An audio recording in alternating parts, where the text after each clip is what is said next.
జిల్లా సత్యవేడు కాంగ్రెస్ ఎమ్మెల్యే అభ్యర్థిగా బాలగురువరం బాబు పేరు ఖరారైంది. రామచంద్రపురం గ్రామానికి చెందిన బాబు గతంలో కాంగ్రెస్ పార్టీలో పనిచేశారు.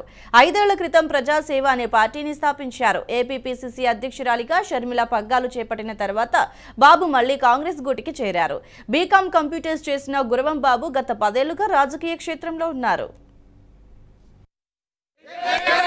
జై కాంగ్రెస్ జై జై కాంగ్రెస్ జై కాంగ్రెస్ జై జై కాంగ్రెస్ షర్మిలక్క నాయకత్వం వదలాలి షర్మిలక్క నాయకత్వం వదలాలి 5 సంవత్సరాలు ఏం సరిపోతది 10 సంవత్సరాలు కావన్న రోజు అదే బీజేపీ ప్రభుత్వం నరేంద్ర మోడీ ప్రభుత్వం చెప్పింది. కానీ ఆ రోజు ఈ రోజుకి 10 సంవత్సరాలుగా పరిపాలిస్తుంది. ఈ రోజు బీజేపీ ప్రభుత్వం అధికారంలో వచ్చి ఈ అన్ని అల్లర్లు తప్ప మత కలహాలు తప్ప అందరినీ నాశనం చేయడం తప్ప నరేంద్ర మోడీ ఏ ఒక్కటి కూడా చేయలేదు.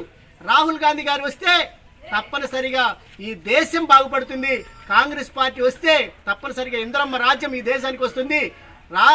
షర్మిలక్క సీఎం అయితే రాజన్న రాజ్యం ఇంద్రమ్మ రాజ్యం కలిసి ఈ రాష్ట్రానికి వస్తుందని తెలియజేసుకుంటా ఉన్నాను.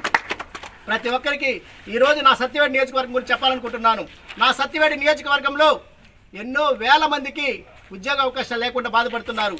మనకు అవకాశం లేక కాదు, అవకాశాలు ఉన్నాయి. మన కంపెనీలు లేక కాదు, కంపెనీలు ఉన్నాయి, కానీ ఉద్యోగాలు లేవు. ఎందుకు లేవో తెలుసా?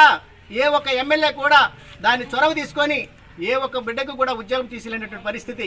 ఈరోజు మన సత్యవేడి నియోజకవర్గంలో కనీసం ఒక రోడ్లు బాగలేవు, వీధులు బాగలేవు, డ్రైనేజీలు లేవు, ఇళ్ల స్థలాలు లేవు, ఇండ్లు లేవు. చాలామందికి ఈరోజు చూస్తూ ఉంటే చాలామందికి ఆ యొక్క పెన్షన్స్ రాక ఎంతోమంది ఇబ్బంది పడుతూ ఉన్నారు. కాబట్టి ఈరోజు నేను చెప్తా ఉన్నాను, ప్రతి ఒక్క మాల మాదిగ యానాది ప్రతి ఒక్క కుటుంబాలకి దిగజారినటువంటి వర్గాలన్నిటికీ కూడా ఎస్సీ ఎస్టీ బీసీ మైనారిటీలందరికీ కూడా ఈరోజు స్వతంత్రం రావాలంటే కాంగ్రెస్ పార్టీని మళ్ళీ తీసుకొని రావాలని తెలియజేసుకుంటా ఉన్నాను. జై కాంగ్రెస్ జై జై కాంగ్రెస్.